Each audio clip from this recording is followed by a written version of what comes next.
Hello, I'm Vikki Riley and I work for Publishing Scotland, which is the trade and networking body for independent publishers based in Scotland. I've only been here for a year and I work in marketing, events and trade liaison, and previous to that I worked in sales departments at a few Scottish independent publishers. One of the key things that the sales department do is marshal the publishing process. So the great thing is that you're at the centre of the process and you're marshalling editorial on content about the book, you're marshalling the cover designers on how the cover designs go in, you marshal the production on meeting the deadlines so that the bookshops get the books on time. I suppose the key thing is to sell the books into the trade.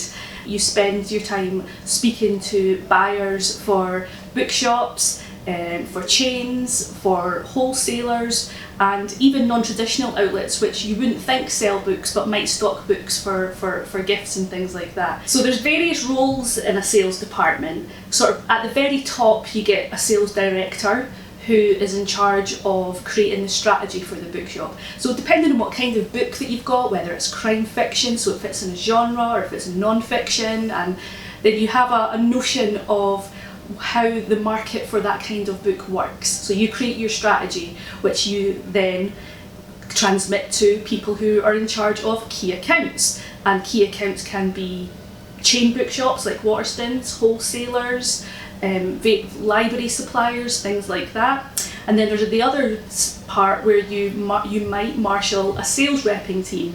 Now a sales repping team goes round independent bookshops in different territories around the country, and they go in and actually speak to individual booksellers and individual bookshops. If you're lucky enough, as I've been, to be both working in a sales department and a repping, then you're the one that goes into the shops and speaks to the booksellers. The starter role for sales departments is sales admin, and that's following a process called the critical path.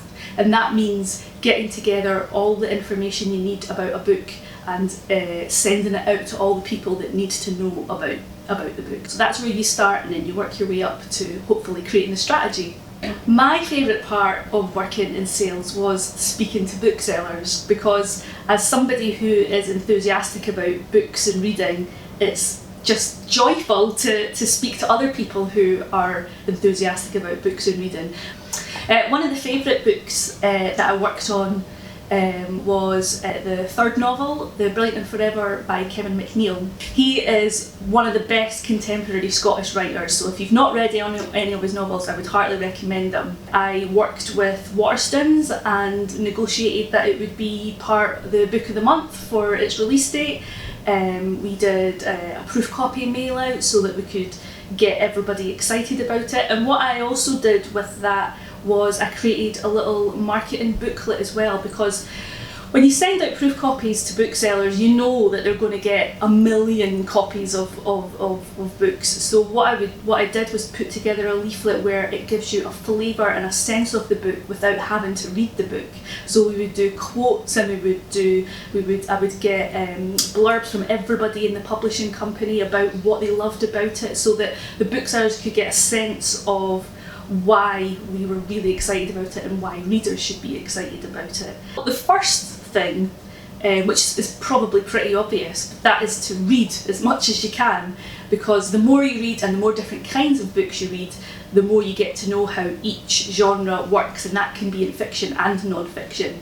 And the one other key thing that I would suggest is, first of all, is working in a bookshop, because you're at the coalface. You get to speak to the customers, you get to see what works, and you get to see what readers are looking for. And if you're not working in a bookshop, then I would really recommend that you spend as much time as you can in a bookshop looking at the layouts of bookshops to see how books are positioned for readers, looking at cover design, looking at production values, reading blurbs and see which ones work for you to make you pick up the book and want to buy it. Just overall getting a sense of how the book industry works, because really that is what we talk about, and how to make readers enthusiastic, and you'll find as much information about that as you can in a good bookshop.